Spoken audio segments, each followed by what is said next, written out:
Cyber ठगों के जाल में फंसने से भले ही शहरी आदमी सतर्क हो चुका हो, बावजूद इसके इन साइबर ठगों ने अब भोले भाले किसानों को भी तरह तरह से लालच देकर साइबर ठगी का शिकार बनाना शुरू कर दिया है। साइबर ठग होडल थाना क्षेत्र के अंतर्गत 2 किसानों को अपने झांसे में लेकर उनसे 2,26,000 रुपयों की ठगी कर चुके हैं। पलवल में अब साइबर ठगों ने लोगों के साथ साथ भोले भोले किसानों को भी अपने झांसे में लेना शुरू कर दिया है। होडल थाना क्षेत्र अंतर्गत एक किसान से साइबर ठग ऑनलाइन ट्रैक्टर बेचने का झांसा देकर 1,69,000 की ठगी कर चुके हैं, जबकि होडल के ही रहने वाले दूसरे किसान से ऑनलाइन गाय बेचने का झांसा देकर 57,000 की ठगी कर चुके हैं। पलवल साइबर थाना प्रभारी सत्यनारायण सिंह की माने तो ऐसे आरोपी पलवल पुलिस की रडार पर आ चुके हैं, जो कि जल्द ही पुलिस की गिरफ्त में होंगे। उन्होंने कहा कि ऐसे साइबर ठग भोले भाले किसानों को अपने झांसे में लेकर ठगी का शिकार बना रहे हैं।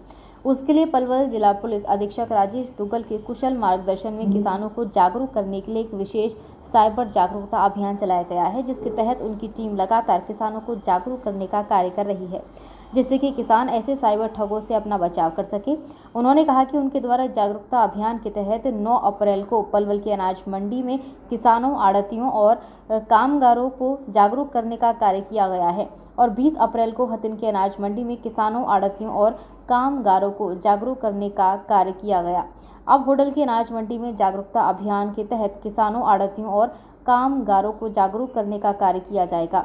उन्होंने किसानों, आड़तियों और कामगारों से अपील करते हुए कहा है कि वह ऐसे साइबर ठगों के झांसे में न आएं और उनके साथ साइबर ठगी होने पर तुरंत डायल 1930 पर अपनी शिकायत दर्ज करवाएं।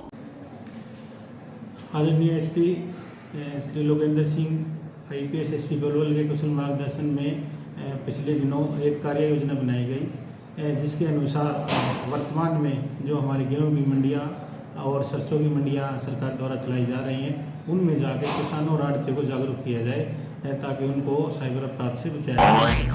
इसी कड़ी में हमने 4 को प्रोग्राम आयोजित किया, जिसमें करीब 500-600 किसान, आड़ती और वहाँ काम करने वाले कामगार शामिल थे।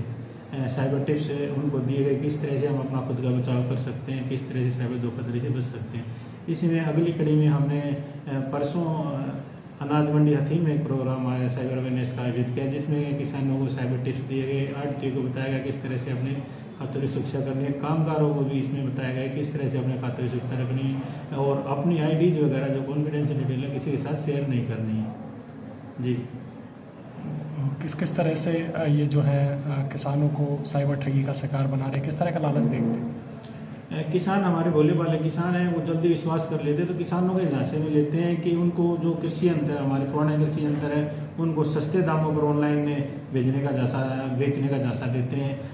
गाय, भैंस वगैरह पशु जो हमारे उनको ऑनलाइन सस्ते दामों पर बेचने का झांसा देते हैं। खाद और बीज जो है ऑनलाइन सस्ते दामों में बेचने का झांसा देते हैं और इसके अलावा किसान सम्मान निधि के नाम पे धोखाधड़ी होती है। और पिछले दिनों जो ओलावृष्टि हुई है, सरकार ने गिरदावरी करने की घोषणा की है, तो उस गिरदावरी के नाम पर साइबर ठगों ने किसानों को झांसा देना शुरू कर दिया है। किसान क्रेडिट के नाम पर किसानों के साथ धोखाधड़ी हो रही है।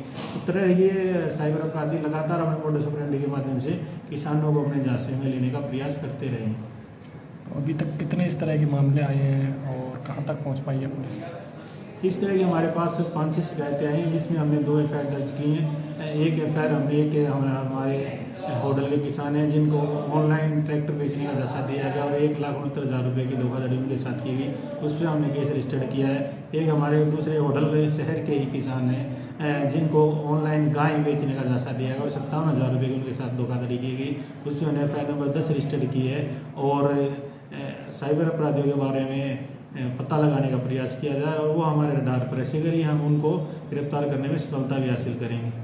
अब तक कितने साइबर अपराधियों को पिछले वर्ष और अब की तुलना में कितने ऐसे साइबर अपराधी आपने गिरफ्तार किए हैं और कितने पैसे बरामद कर चुके हैं? साइबर थाने की शुरुआत के बाद पिछले वर्ष हमने 2022 में 49 अपराधियों को गिरफ्तार किया था और करीब हमारे 32 लाख रुपए हमने जो साइबर शिकायत 1930 के माध्यम से प्राप्त होती है उनमें हमने आम लोगों के बचाए थे और 30 लाख रुपए हमने जो मुकदमे अभियोग अंकित किए थे उनमें बरामद किए थे। और इस वर्ष 2023 में अब तक हम 20 मुकदमे साइबर अपराधी दर्ज कर चुके हैं, जिनमें से हम 14 लाख रुपए साइबर मुकदमों में हमने बरामद किए हैं और करीब 33 लाख रुपए जो साइबर शिकायतें ऑनलाइन पोर्टल पर प्राप्त होती हैं 1930 के माध्यम से उनको फ्रीज कराने में और आम शिकायतकर्ता को वापस दिलवाने में हमने सफलता प्राप्त की है। कोई अपील करना चाहोगे किसानों से?